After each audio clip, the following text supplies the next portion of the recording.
Assalamualaikum warahmatullahi wabarakatuh. Apa kabar sobat sekalian? Semoga baik-baik saja. Jumpa lagi di channel Rahmat Romdoni. Kali ini kita akan membahas berita hangat dan masih hangat diperbincangkan, yaitu terkait isu ya, masih terkait isu penundaan pemilu yang tentu saja banyak mengundang polemik dan penolakan dari sejumlah pihak ya, karena memang patut disadari dan sangat nyata di situ ada kepentingan-kepentingan yang mungkin belum tuntas ya, belum tuntas dilaksanakan oleh pemerintah.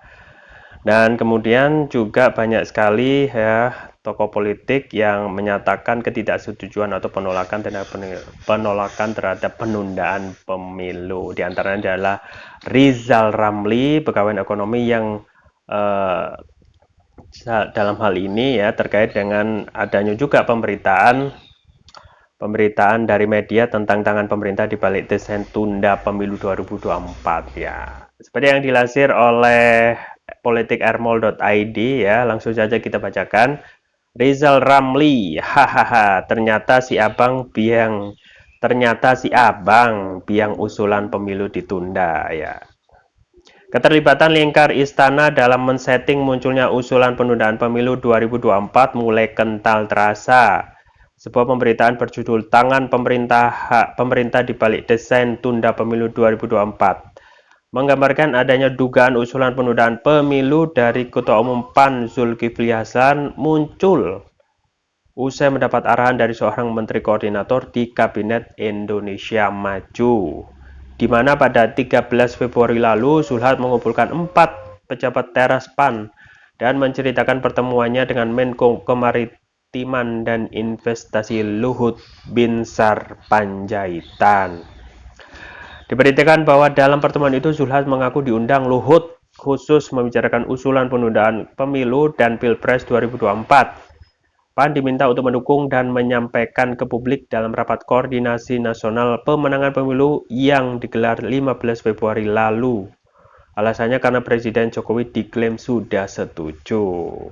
Haha, ternyata si abang biangnya usulan pemilu ditunda, ujar tokoh senior Dr. Rizal Ramli mengomentari artikel tersebut lewat Twitter pribadinya. Kepada Menko Luhut, Rizal Ramli mengingatkan bahwa teknis sepanjang ini sudah usang. Sementara tujuan dari penggunaan teknik mencocok hidung ngerbau tersebut hanya akan merusak tatanan demokrasi Indonesia.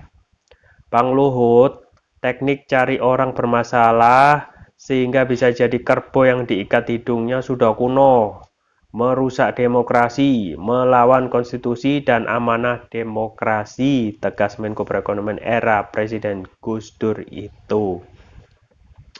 Rizal Ramli yang pernah sama-sama duduk di kabinet Gus Dur dengan Luhut Panjaitan meminta agar cara semacam ini dihentikan. Dia meminta Luhut mengingat dan melaksanakan dengan benar ajaran Gus Dur.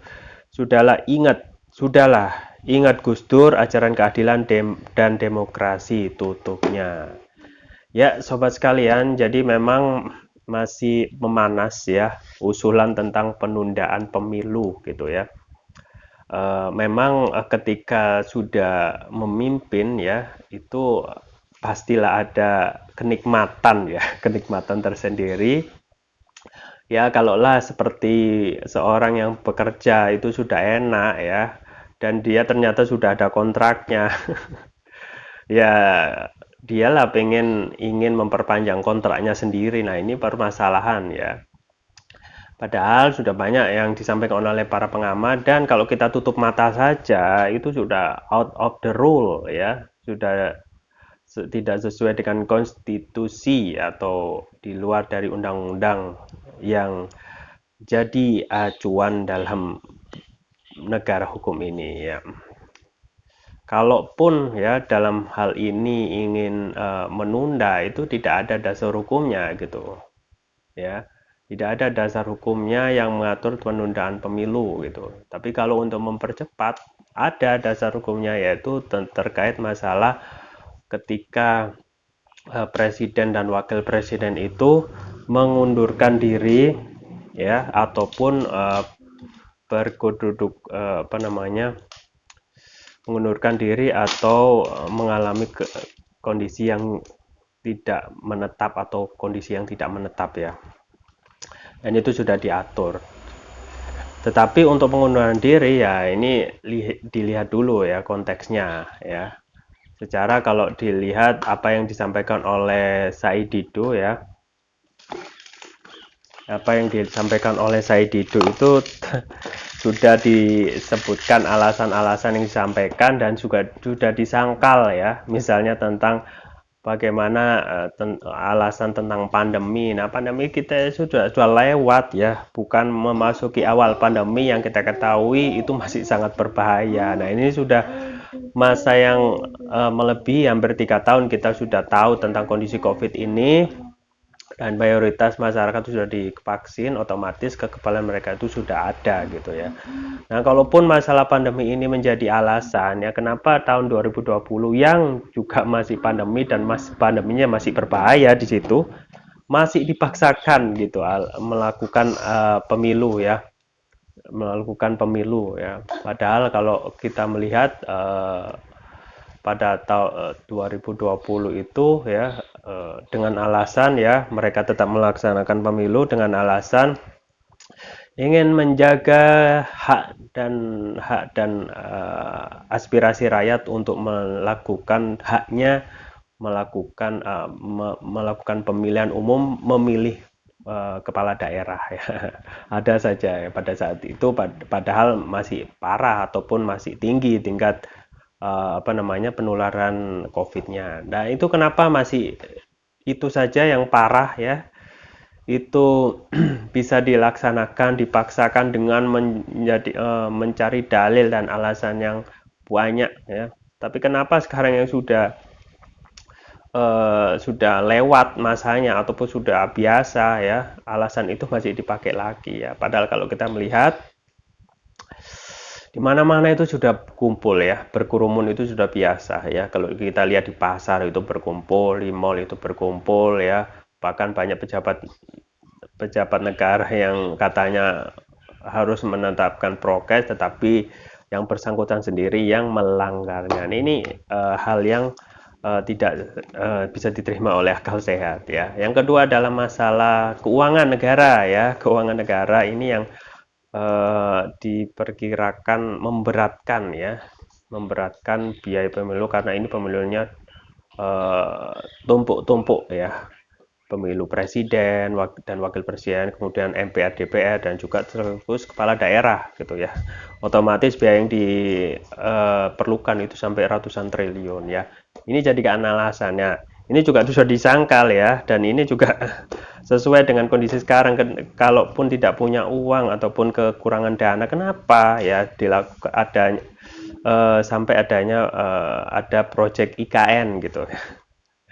Kalau tidak punya uang, kenapa mengajukan proyek IKN ya, proyek perpindahan ibu kota negara yang itu mempunyai banyak sekali memerlukan banyak sekali anggaran ya, sampai 500 triliun lebih, dan itu pasti akan bertambah gitu ya, pasti akan bertambah. Nah, kalau alasan itu yang dijadikan dan tentu saja tidak masuk lagi kalau alasan terkait masalah masalah anggaran dana yang tidak mempunyai. Kemudian tentu saja yang selanjutnya yaitu alasan yang selanjutnya adalah masih terkait masalah itu ya, masih terkait ya tentu saja kalau kita melihat ya apa yang disampaikan oleh para pemimpin parpol ini, tentu saja yang kita dapat baca di media adalah tidak lebih dari banyaknya kepentingan yang sudah koordinasi dengan baik oleh pemerintah ini. Artinya mereka atau pemerintah itu sudah menjamu dengan baik para kelompok yang kita kenal dengan oligarki itu dengan sebaik-baiknya ya, kue yang begitu nikmat ya, dengan banyaknya kebijakan-kebijakan yang memudahkan ya langkah dari pengusaha atau kelompok oligarki ini yang tentu saja setelah pemerintahan ini berjalan mereka merasakan nikmatnya ya. Dengan apa? Misalnya dengan kebijakan keluarnya undang-undang Omnibus Law ya. Nah, kita ketahui banyak sekali kemudahan-kemudahan ketika undang-undang ini ada ya. Kemudian undang-undang Minerba ya, bagaimana ketika pengusaha itu di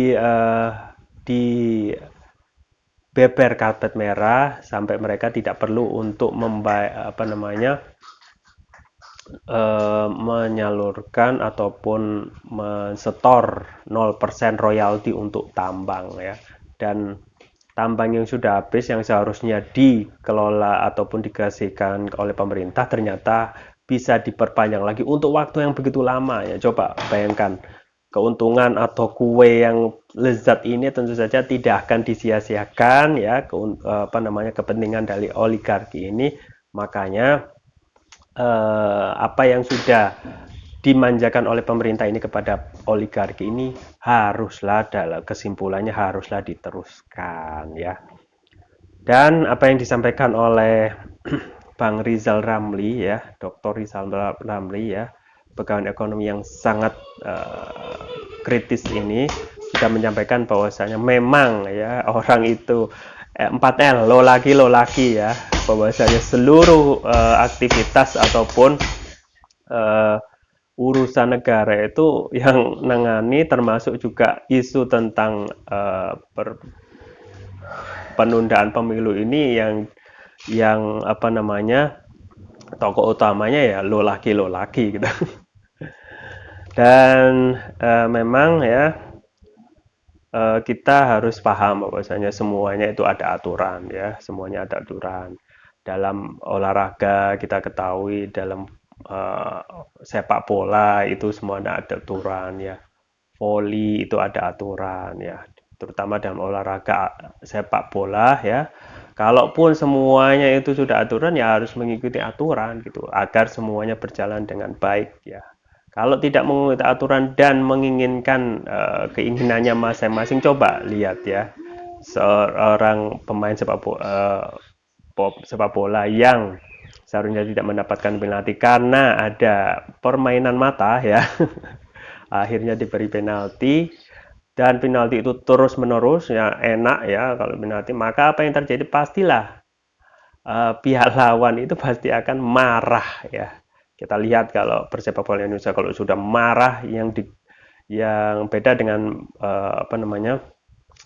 persepak bola luar negeri misalnya Liga Inggris itu ketika ada pelanggaran kong kali kong di balik wasit ini yang terjadi, mereka masih sopan ya, diadili dengan undang-undang berlaku. Tapi kalau sudah persepak bola Indonesia ini kalau sudah marah, wasit itu bisa jadi sasaran karena sudah out of the rule ya. Sama seperti di negeri ini, kalau sudah negeri ini sudah ada aturannya ya, termasuk dengan pemilu yang presiden dan masa jabatan wakil presiden sudah diatur ya dalam Undang-Undang Pasal 7 tahun 1945. Misalnya masa jabatan presiden itu 5 tahun dan bisa dilanjutkan 1 kali jabatan 5 tahun ya. Nah, itu kalau sudah dilanggar ya, itu tahu sendiri ya. Mengingat bahwasannya kita masih sudah mempunyai sejarah ketika rakyat itu marah, yang terjadi adalah people power ya. Makanya sebenarnya ya rakyat itu kan bisa menilai ya tentang kepuasan publik yang mencapai 73% itu dari mana ya. Dari mana penilaiannya ya. Secara kalau kita melihat secara real ya, kehidupan ini masih susah ya. UKM banyak yang tutup ya.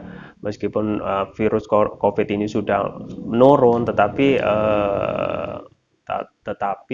ekonomi belum begitu pulih ya. Banyak UKM yang tutup ya, banyak PHK, banyak pengangguran yang jumlahnya itu jutaan dan bertambah gitu ya. Banyak orang yang kelaparan ya. Nah, kemudian ditambah lagi dengan utang kita yang menumpuk ya. Terakhir kita cek itu 6.900 triliun dengan alasan ya, meskipun utangnya sudah tinggi ya, pemerintah masih beralasan bahwasanya itu masih di bawah PDB yang sesuai undang-undang, dan itu terus yang dijadikan alasan ya. Padahal ya suatu saat kalau utang itu terus menumpuk ya, yang susah tentu saja kembali kepada rakyat ya. Itu bisa kita lihat ketika sudah tidak punya uang lagi, yang diminta uang apa? Ya rakyat itu kembali ya, melalui apa? Melalui pajak. Pastilah pajak itu akan dinaikkan, dan tentu saja instrumen lain yang terus diincar adalah bagaimana mengutang lagi untuk menutup utang itu sendiri ya. Banyak sekali carut marut yang belum terselesaikan ya. Kalaupun eh, ingin penundaan ataupun dalam artian yang sesungguhnya ingin memperpanjang ya, makmurkan dulu rakyat ya. Kalau rakyat sudah sejahtera, cari makan gampang, cari pekerjaan gampang ya, ekonomi naik ya, pertumbuhan ekonomi tinggi, utang 0 rupiah, kemudian juga eh, apa namanya, alam kitab gitu yang luas itu bisa dikelola sehingga bisa menggratiskan segala bentuk pendidikan yang berkaitan dengan masyarakat, biaya pendidikan, kesehatan dan lain sebagainya. Yang intinya mensejahterakan, dan rakyat itu sudah makmur, tidak kesusahan, barulah rakyat itu secara, jangankan disuruh, mereka akan berinisiatif ingin melanjutkan kehidupan yang enak sendiri. Tapi kalau sebaliknya, rakyat sekarang yang kondisinya sangat tidak menentu dan jauh dari kata kemakmuran dan kesejahteraan, maka jangan bisa diharap ya rakyat ini menginginkan kondisi yang tidak mengenakan ini kembali lagi berjalan ya. Ya, kita tunggu saja bagaimana kelanjutan isu tentang penundaan pemilu ini. Semoga tidak semakin menjadi-jadi ya, karena kita khawatir apapun itu bisa saja dilakukan karena mereka mempunyai sumber daya yang bisa mereka kontrol ya. Itu yang bisa saya sampaikan, semoga bermanfaat. Jangan lupa like, share, dan subscribe. Sampai jumpa lagi. Wassalamualaikum warahmatullahi wabarakatuh.